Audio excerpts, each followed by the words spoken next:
Bandeko Balandi, lelo tozali le 22 octobre na liboso ya biro na biso awa eza pona kosalela bino musala ndenge tolobaka na bino toza na siège na biso sur l'avenue Itaga numéro 120 na commune ya Kinshasa. Lelo bandeko na ngai eza mokolo oyo toutaki kolanda ndeko Kodjo oyo ayaki facilitateur akomi soki nani na Congo toyebi te pour alobi que pas question de deuxième dialogue na maloba na ye. Ensuite alobi soki muto ameki akokutana nanga ya misato alobi mboka oyo mboka izanga banzela sikonde tozotuna bandeko yango ya pouvoir oyo banzela botekaka yango Kodjo alobi bozana banzela te siko bokoteka nini. Kodjo vous a contredit et puis eza soni muto ayaki manzaka ezalaki te aboti manzaka abandi koswanisa bato. Oh, je ne pouvais pas rester pendant longtemps. Il faut na zonga. Mais yo zokota na comité de suivi et l'India Congo. Voilà bande konangai ndenge tolobaka na bino ezaka ka musala toko pesa bino détail ya makamwango. Eza émission tozo sala na veille ya mokolo oyo.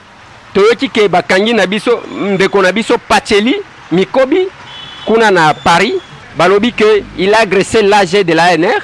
Kuna nde bakangaki ye. Tozo landela dossier ngo na système à liste.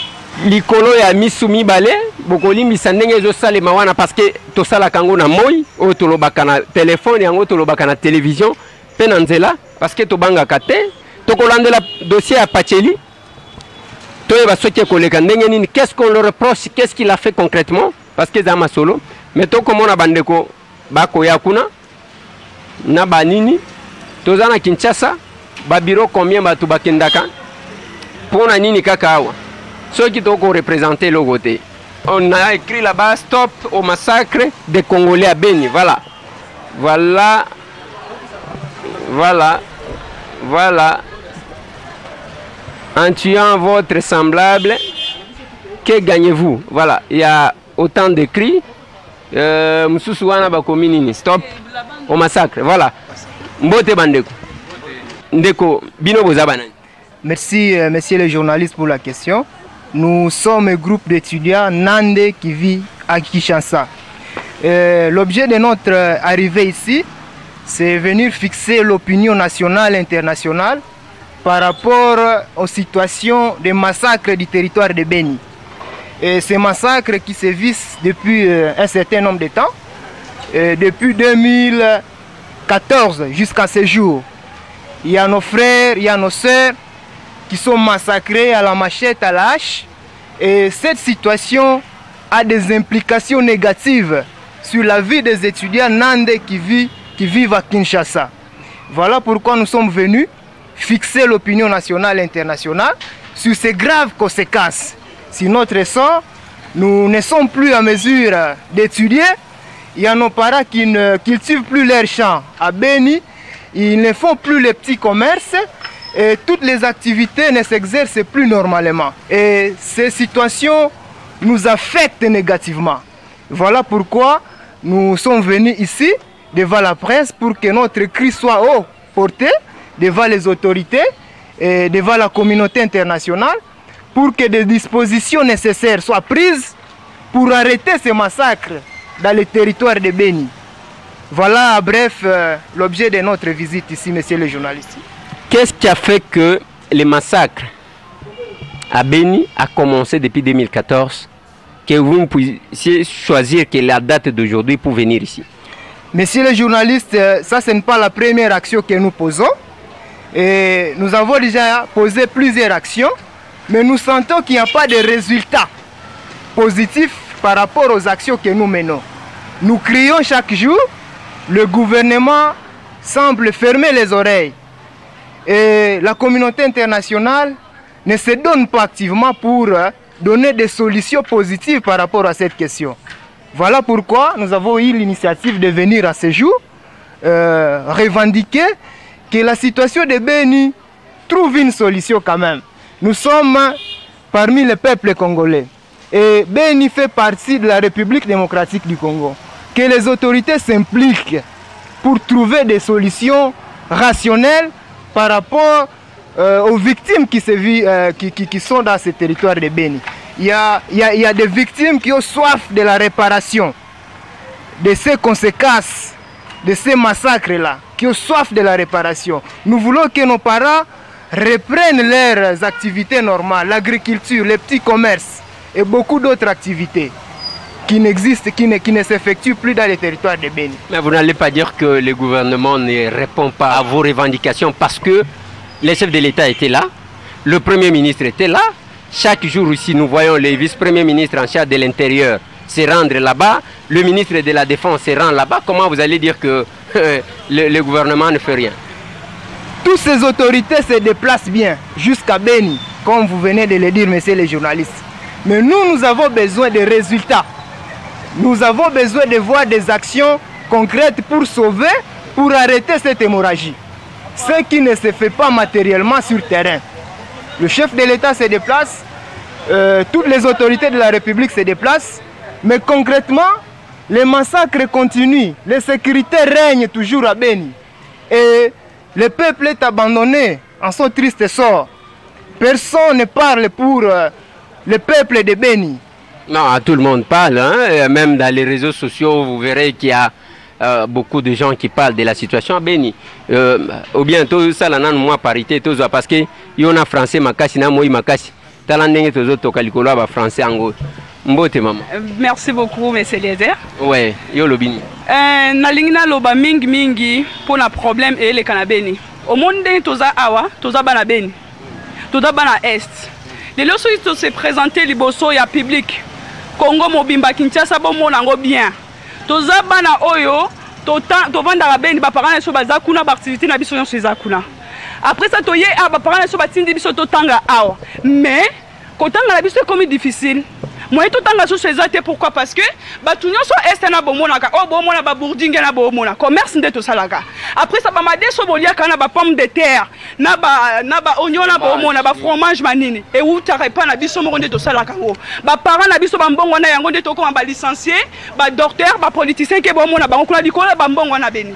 Mais les lorsque qui demandent président Kindeki après ça premier ministre ministre et intérieur Kindeki oui c'est bien beau to moni bango mais kimia ezana ngote ndena olobelo asiko ba oboma batu na Béni batu ba kufa et ça la passe na motema étant que jeune fille étant que maman on a tapé na bana victime mingi za bana mike na ba maman mikolo o bakinda ko exercer ba makambo maintenant papa les zerbi yo moko mitia na place na biso toza na passe na motema mingi yo moko mwana ba raisons sociaux ndenge makila ba okata mutu kingo mutu au sala chambre mais ba okata kingo ba machette bipai na bipai moi to vivre ça te comment biso pe to kozala à l'aise awa soki to sengi mbongo liboso ba parents tindela biso mbongo basila bis moya tindela biso ezata lobi est-ce que au mona makambo ele kamikolo biso to kinda susu ba to kene ba voyage te to ke subilanga te to salelo comme côté toujours ba commerce na biso na ba magazine chez a toujours fermé moya to vivre ça te ndango to sengi communauté internationale pona makambo élection makambo dialogue bozimbango bobenga Eden Konjo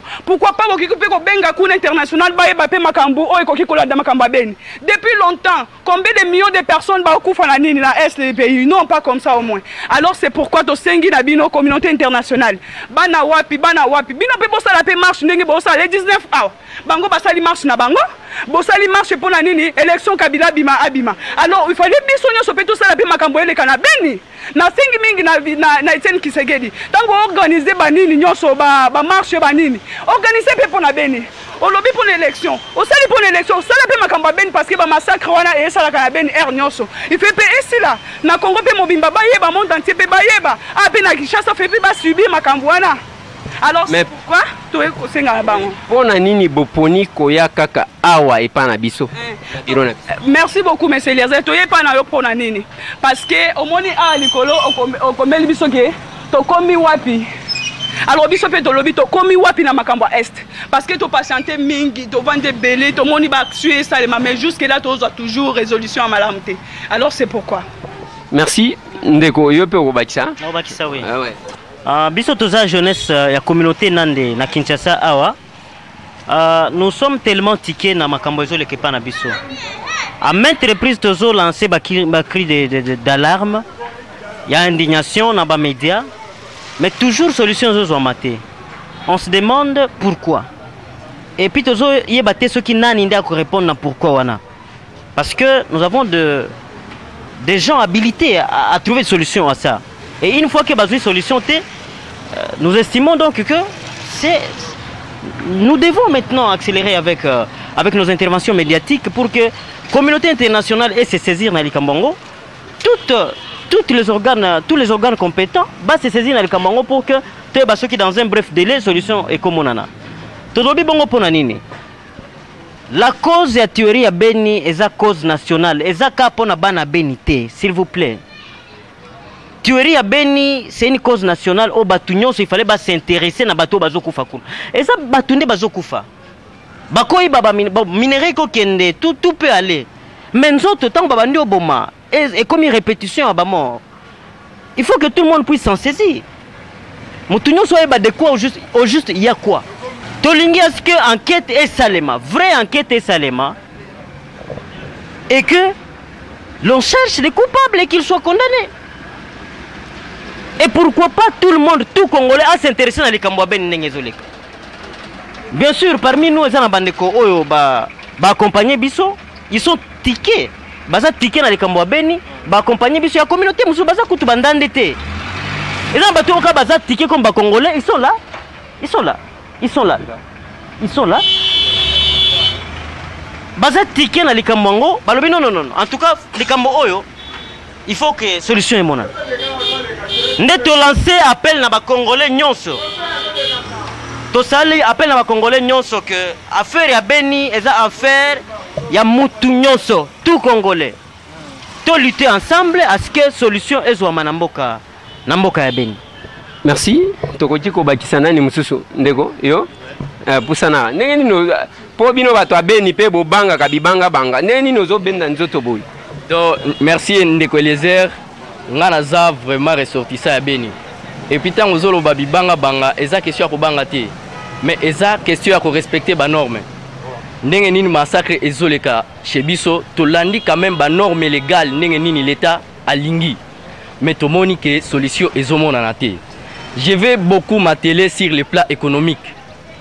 Papa ndeko Eliezer, Beni Lubero. Soro moni bango toza na frontière. Et puis eza na ba province mosusu notamment province orientale, province ya Sud Kivu, province ya Maniema, ba province wana nyoso alimentation et utarande na Lubero na Beni. Alors, lorsque dans les Lubero, Beni, il y a insécurité, au moment que ils ont infecté directement ba province mususu. Nandingo wana vraiment to lancer cri d'alarme. To lancer vraiment cri d'alarme bise ba jeune nande ya Beni, y compris na bande ko na biso ya ba communauté mususu ba accompagner biso. Tolobi vraiment communauté internationale, gouvernement en place, bo s'impliquer dans likambo oyo. Biso pe toza batu. Biso pe toza batu. Président de la République azana bana. Biso pe toza na batu. Na toza bana neti bana na ye. Maman Olive Lembe, yo lobaka opesa ba solution. Yebisa ka si papa amekata ko réfléchir pour na biso. Papa si aki zokende kuna mama Olive akosa nini? Mama Olive azana minduki to akosa nini? Parce que dossier ya Beni, et un dossier zosenga minduki parce que bazo boma, il faut des mampinga et maîtriser bango. Na côté na biso ya population, biso toza ba jeune. Papa ndeko Eliezer. Biso toza ba jeune, toza na arme pe to s'impliquer te, mais to lancer kaka cri d'alarme. Gouvernement compétent. Yende azana habilité à kosala makambo. Biso to sala ni. Quand même, tout ça l'ignon, tout ça les effort. Communauté internationale, baebi. Gouvernement néo yomo zoloba. Président de la République azala kikuna. Ministre soki anini azala kikuna. Batunyo so baza kuna. Yo pe papa ndeko Eliezer oyebi. Siko yo lingi ngai naza étudia. Ba parents nanga baza na Beni. Lelo ça fait 2 ans natanga souté. Alors, nako vivre ndenge nini awa naza na université de Kinshasa, naza na homme. Batindela ngambongo te nako vivre ndenge nini ngai. Voilà, ndeko msusu. Na yana bakisa moi eloko. Bon, ceux qui toye tina ba chaîne boy. C'est que franchement toza ticket. Ce n'est pas que tozo considérer ba effort au batata basali. D'autres gens ont fourni. Non, nous considérons ce qu'ils ont fait. Mais nous nous sentons tellement tickets parce que massacre à Beni est comme une fréquence. Donc comme un mode de vie. Néo la mukakoke na musala, au dame, au lali, au lati, au sokoli. Kokufa comme un mode de vie. Bakisa mi na monde na biso ya comment na Beni. Donc tolali tolamu ki bato bakufi. Bolali bolamuki bato bakufi. Et puis quel genre de mort? On vous coupe la tête de Kwalizer. On fonce des sticks de bois dans des voies de reproduction de nos mamans. On pile des enfants, on brûle les enfants. On incendie des maisons. Bon, ce qu'on est au Sawana, au Damakit. Au Damaki Madesu, au Damaki Biloko Toumé. On vous brûle les champs des haricots. Et nous, nous sommes ici à Kinshasa, nos parents ne vivent que du commerce et de l'agriculture. Pour que l'argent nous parvienne ici, nous devons être rassurés que là, ça va, sur le plan agriculture et commerce. Et quand ça ne va pas, donc nous en souffrons ici à Kinshasa. Donc nous sommes très désolés. Voilà, Nalingi, nous, et puis un peu rapidement, parce que tous ceux qui ça, oui. Négoliser, merci pour Liloba. Ya mbona loba nazali nandete mais nazali moko ya population ya Nord Kivu. Tango nazui information na yeko compatir na bandeko na biso ya Beni et Butembo parce que le Nord Kivu c'est le Grand Nord et le reste. Ceux qui partis sont les na Mambeba, biso beko na tout ça na moi problème. Donc la sécurité du Nord Kivu ça se complète au niveau des territoires. Par rapport à massacre. Tout le monde chef de l'État qui dit qu'on a tout le monde premier ministre, tout le monde gouvernement s'est mobilisé dans ce sens-là. Mais toujours solution égalité. Qu'est-ce que moi je veux dire ici? Nalingi na martelé na loko moko. Esengeli communauté internationale a joué loko yo na maboko. Les gens de Ben sont humains comme bazoko fa na Syrie ou bazoko fa na France. Comment lorsque moutako fi na France, la communauté internationale se mobilise comme si à Ben ce ne sont pas des humains. Et le dossier qui est là, c'est entre deux États. Je suis de la RDC et l'Ouganda. Pourquoi aujourd'hui on ne peut pas demander à l'État ougandais d'organiser un dialogue chez eux pour appeler ces rebelles? Parce que ceux qui maltraitent notre population, c'est des rebelles ougandais. Pour quelle cause? Nous savons tous. On veut la balkanisation de notre pays à travers le massacre. Le Buguna Balbagano, Boganabiso, Kime Zalite, Bazoetene Mabele, Ekende na Ouganda, Tokolinga Loko Wanate. To sengi na communauté internationale. Lokola ils sont habitués à imposer l'Afrique, à imposer Ouganda, à organiser dialogue. Rwanda a organisé dialogue. Ba rebelle nso bazana Congo, ba kendo participer na dialogue wana pour que kimia ekota na partie ya est, pour que kimia ekota na Nord Kivu. Bande ko boti koloba. Chez nous, nous vivons de l'agriculture. Alors sans paix, il n'y aura pas de l'agriculture. Je me limite par là. Voilà. Oui. Merci beaucoup, Neko Eliezer. Oui. Moi, c'est Rafiki Rwenda Jean Noé. Je suis du sud Kivu. Je ne suis pas du nord Kivu, je ne suis pas nandé. Mais. J'ai Mouchi. Certainement. Ouais. Na comprendre. Banduguetu, Banande, Bikona Kufa Samanyama. À Kinshasa, ils sont des étudiants comme nous. Je suis étudiant à l'université de Kinshasa. Mais ce qui est déplorable est qu'à l'Est, nous vivons plus avec l'agriculture et le commerce. Le minerai est plus financé et subventionné par l'État. Agriculture et commerce, quasi tout. Alors, aussi longtemps qu'il n'y a pas la sécurité, l'agriculture ne va pas bien se passer, le commerce ne va pas se faire. Kisha chie ba étudiant à Kinshasa tuko tunakufa na njala et il n'y a pas que ça. Il n'y a pas que njala. Et quand mon père meurt parce qu'il y a eu de massacres à Beni, alienda mon voyage d'affaires, banamou a coulé. Ça veut dire quoi tout ça? Descendre des autorités politiques ne suffit pas. Nous voulons que les actions concrètes se passent. Kouchouka Koulé, chef de l'État, oui, il est passé par là. Et le lendemain, c'était quoi?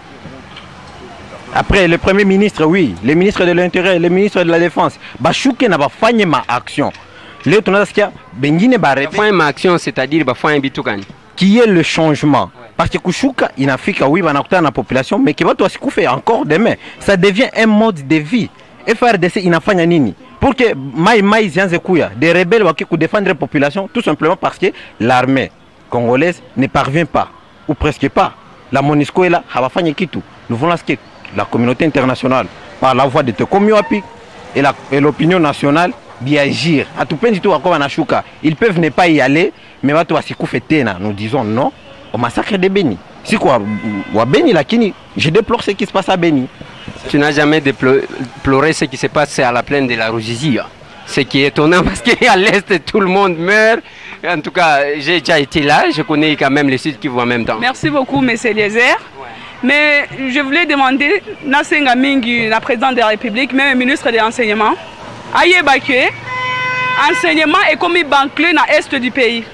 Ayeba ke enseignement est comme banclé pe na est na biso ana Kinshasa. Parce que les lots oyo bana ba okene sous classe T. Ce sont des futurs cadres. Bangoni ba député à lobby, bangoni ba ministre à lobby, bangoni ba chef de l'état à lobby. Les lots on a lobelo mais c'est les bana ba okene classe T. Na mboka na biso kuna na ni na est kuna ba classe batu ba kenda souté, bana ba komi ko parce que un parent o yebi ke ba oboma batu. Comment ko tika mwana na ye akende classe non. Batu so banjo vendre alors to moni ki enseignement biso komi ba club. To yeba te comment biso to ki ko koma ba obe sa mémoire ya bana. Tala mwana muke par exemple ceux qui a moni ba oboma maman na ye batiki bébé. Et là ba bébé ba innocent, ba kuna. Ba bébé ba otikala. Babomi maman, babomi papa, batiki bébé. Peut-être que babomi babomi bébé, ça ne va pas avec ça. Alors, tant que babomi ba osala kabongo ernos, il fait pas sa biso solution. To sengi pe na chef de l'état, oui, to yebi ki oyaki na yo papa. To yebi. Alors ministre pe oyaki bien sûr, mais to mo na solution, to za na posa solution moko po pe sa biso. Parce que si bo pe sa biso te, biso nyonso batu ba étudiants to tanga ana ba jeune nyonso to kozonga na mboka na biso, to ki ko vanda na ba parents na biso parce que to ki ko vanda ana Kinshasa te. Mais les parents ne souffrir, ça ne va pas avec ça. Vraiment, to sengi na bino. Bo pesa biso kimia oyo et ça la malamu pour mboka na biso Congo pe mboka est. Après ça ba Monisco ba leki na est kuna. Ba leki te ba soda faire de ces messieurs les ba Monisco pamba. Ba leki ba soda faire de ces na est kuna. Ba leki ebele ko leka batu nyonso pona nini? Est-ce que le gouvernement a makambo tiza ba gérer la communauté internationale? Il fait pas s'organiser malam. To sengi parce que bana ba kufa kuna, ba maman ba kufa, ba parents so ba kufa. To za na posa kimia penza na mboka na biso, ça ne va pas vraiment, ça ne va pas parce que tant ba bo maka ba parents kuna biso pe enseignement biso pe beba. Moi pe biso to ya kotanga malamu ezate. To komi ko vanda ka bo to tandenge lobeli biso. To komi ko vanda ka bo moi to vivre ezate. Merci beaucoup. Vous allez conclure? Oui. Ouais. Toza vraiment na souka, il y a tranche oyo. Oui, vous concluez toujours en français. Oui, merci beaucoup, messieurs les journalistes. Les étudiants disent ceci en un mot. L'article 16 de la Constitution de la République démocratique du Congo du 18 février 2006 dispose que la personne humaine est sacrée. L'État a l'obligation de la respecter et de la protéger. L'article 52 de la même Constitution rachérit: tous les Congolais ont droit à la paix et à la sécurité. Aucun individu, aucun groupe d'individus ne peut entreprendre sur aucune portion de la République démocratique du Congo des activités terroristes. C'est en ce mot que nous disons que le gouvernement prenne toutes les dispositions à main, puisque les étudiants souffrent sérieusement à cause de ces massacres à répétition dans le territoire de Beni. Voilà à peu de mots le merci message. Beaucoup. Merci aussi Ndeko Balandina Bandi Tozali Kosukisa Awa. Bref, naba oba lobi Swahili, naba oba lobi français, oya lingala boyoti, baye ko revendiquer loko moko. Je sais que baoba lukaka ko politiser, bako luka ko politiser. Bataxe soit manipulation et rassemblement, soit au bateau majorité, bino bozaka ndengwan. La revendication, elle est normale et légitime. Nandengenin. Bazaba étudiant, baya tourisme na Kinshasa te, baya kotanga. Le Congo de demain wana bozolo bela et ils ont sur une bonne formation, si pas une bonne éducation. Baya kotanga na Kinshasa. Baboti na bango, bao batanisaka bango bazakuna na Lubero na Beni. Na est même ndeko oyo alobi wana na sina kenda na plein de Ruzizi côté ya ba ndeko oyo asalaka politique ya grand-mère okokuta pe babengi batu bazokufa l'est c'est comme ça donc ba sans pitié bazakuna ba kokataka batu mitu mais awa à un moment donné bazobosana que le massacre continue à Beni to suki ka makambo ya le 19 le 20 d'accord ba gouverneur ba ke ba pesi bambongo mais bandeko bazokufa kuna bozi solution nini? Est-ce que bana bazotanga Beni wana ekokoma ndenge nini na génération ezoya parce que bana bazana possibilité ya kotanga ta bao bayaki na Kinshasa coupé de l'autre côté parce que nani akotangisa bango bakata kabilanga babokolaka bameme na biloko mususu bibwele na bango moyen salema ezate eza copier donc bazosala biloko moko ya otelemi tango bazokata kata yo mwana na yo amekata mokolo moko te. mosusu aya kosala même déclaration yake bazo revendiquer parti ya mabele wana eza ya Rwanda oyo ekotaka côté oyo. Voilà là où nous arrivons. Donc bandeko ba étudiant banande baza ebele na Kinshasa certainement ba mosusu bazaka bibanga banga na bite soki za kobanga nga ndenge expérience nazala ngo na musala oyo ezande babengi bango balobi te boke koleka kuna bakomona mievo boleka na chaîne kaka oyo ya boye non étudiant de Beni Lubero disons merci au chef de l'État kaka merci ngo ya nini na ngonga oyo merci ngo ya nini. Je crois que c'est quelque chose oyo sengeli boye babo retenir bandeko oyo ndenge bomoni bango wana bazo revendiquer na bi ndenge bazo vivre ta mbongo ifalaki uta na est et pas na bango ezo yate parce que batu bazo kufa bakotinda mbongo eko uta wapi bilanga bandeko est bazaka ba travailleurs bazaka ba paressete bilanga koboko la bibwele ainsi de suite nde yango salimaka mais lelo on est devant une difficulté bakotanga ndenge ni ndeko moko wa alobi que ça fait 2 ans zotanga lisute likolo ya ba massacre wana. Est-ce que beaucoup qui jamais qu'on s'est penché ne fût-ce que pour trouver une solution? Certainement on a ébipé que les ana bandeko yo bazwa massacre ya Beni lokola marchandise. Aye wana je suis de Beni. Aye, quelle solution que vous trouvez messieurs? Quelle solution que vous trouvez? Quelle solution que vous trouvez? Même ceux qui le gouvernement au bosali gouvernement bozui ba petit nabino au quotidien nengo wana parce que azamu to Beni. C'est juste eloko moko ya kolali sabatu. La solution n'est pas celle-là, c'est de trouver une solution efficace ya keba massacre wane koka suka. Il ne faut pas que ndeko moko alobi awa alobi ceux qui massacre Salemi na Syrie balobeli, ceux qui Salemi awa balobeli. À un moment donné to lingi to bosa na massacre nyoso tu wana to lobaka makambo ya le 19-20. Même bande kwa CPI wana ifala ki bakita na Beni. C'est ça. Kuna drone. Botiela biso drone ba contrôler ba rapport ya drone to kozwa kango kan. Ce sont des questions. Et ça la passe bandeko courage.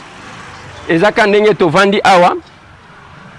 Je crois que Beni eza coin kaka ya bandeko balobi banande te. Beni eza coin ya biso nyoso tout ba congolais ndenge to zaboy. Eza epa na ngai. Eza epa bandeko nyoso tout ba kolanda. Mais keba na bao batekela kabino massacre ya Beni.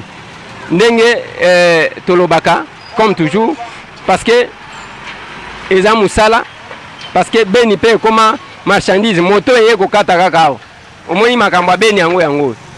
Alors botika la branche bandeko na ngai na banzi bandeko to kokuta na mbala sima ouais toko sala tout to garder contact pour que tokuta na mbala sima. Merci. Na kati wana bandeko ndenge kaka ndenge boyoki. Ce qui nous a aussi étonné na kati ya bandeko oyo bauti koleka awa c'est le fait que gouverneur ya Nord Kivu aleki kuna. Mais problème na batu botika tatouage. Qu'est-ce qui a amené monsieur le gouverneur? Qu'est-ce qui a amené batu basa la tatouage? Bamoni ke au lieu ba perdre vie na bango, mieux vaut baluka une solution. Solution onande bazo sala makambo wana bako sala. Atako ezali moko komikosa. Mais c'est ezaral bol na bango. Nde bakeko se confier na eloko owana. Ceux qui bokoti ko kanisa yango malam bandeko oyangai eza musala ndenge biso to salaka. Nous défendrons le Congo. Toko défendre ba congolais. Mais makambu ya bakodjoe. Makambu misusu toko pesa bino détail. Makambu ya bakor toko zongela yango ndenge na lobaka na bino parce que toko salango. Tobo sanité makambu ya ndeko nanga Pacheli Mikobi. Toko landela yango totala wapi kokoma réellement. Merci, au tika la branche.